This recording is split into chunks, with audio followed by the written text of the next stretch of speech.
In a valley surrounded by high mountains, there was a great city called Avad, which means the city of production. In this city, the people lived by a single unwritten law: keep producing, keep consuming, keep climbing. Now every citizen was given a small furnace to carry in their chest. They called this furnace their drive. To survive in Avad, you had to keep the fire inside your chest burning white hot at all hours, and if you slowed down to rest, the city ledger would mark you down as idle, and the citizens would whisper, "They are doing nothing. They are falling far behind." Because of this, the people of Avad began to build their lives out of pure acceleration, and they monetized their mornings, and they optimized their sleep, and they turned their conversions into strategies. And even when they sat down with their children and stood in their homes at midnight, their lips could only speak of tomorrow's targets, upcoming projects, future anxieties. Oh, they were terrified of the silence, and they were terrified that if they stopped fueling the fire, they would lose their status. But the fire was a devouring force. It began to consume their souls, and it burned away their patience and scorched their families and left their bones dry and brittle, and they were physically exhausted and mentally fragmented and completely enslaved to the engine of the city, and yet they just kept running because everyone else was running. Now in the center of the city lived a young master builder.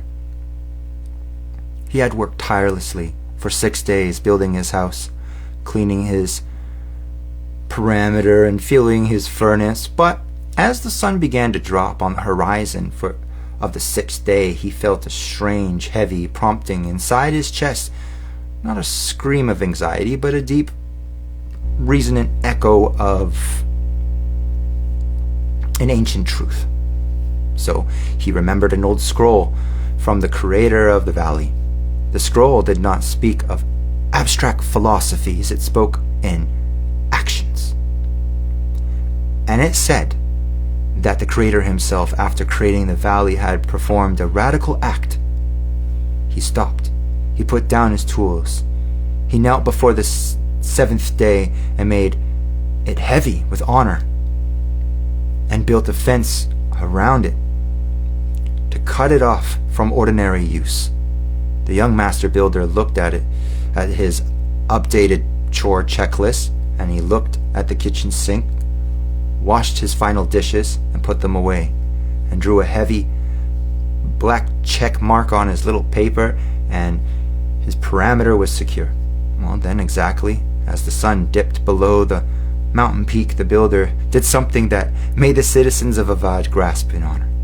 Well, he put out the fire. He reached into his chest and he shut down the devouring engine of his ambition. The white-hot coals went completely cold. His mother and his neighbors, they gathered around his gate, laughing loudly, mocking his choices, and shouting through the fence, "What are you doing? The market is still open. Tomorrow's strategies must be calculated. If you stop now, you will fall." But the master builder remembered the instructions in that scroll regarding the outside world. Do not let those who refuse to keep the boundary judge you for guarding the gate. He closed his mouth. He refused to speak his usual weekday speech. He did not argue. He did not defend himself. He did not voice a single worry about tomorrow's bills or the next week's labor. He silenced the noise of the future. And he entered the gray rock of perfect tranquil composure. Instead of gathering more wealth, he gathered with a few others who carried the same covenant sign. They sat together in the quiet, and they broke bread, and they lowered their posture to the earth in full surrender to the Creator. And the next morning, the citizens of Avad woke up with their chests smoking, their eyes bloodshot, and their bodies dragging from sleep-deprived chaos and they looked over at the young master builder's house, expecting to see him ruined and just left behind.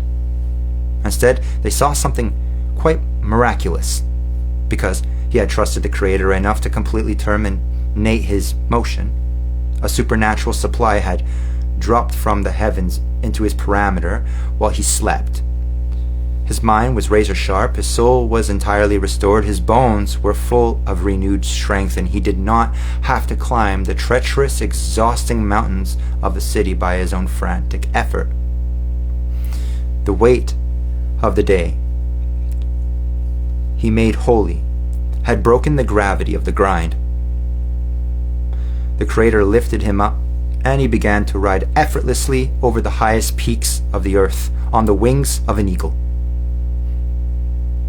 He had learned the ultimate tactical secret of the valley.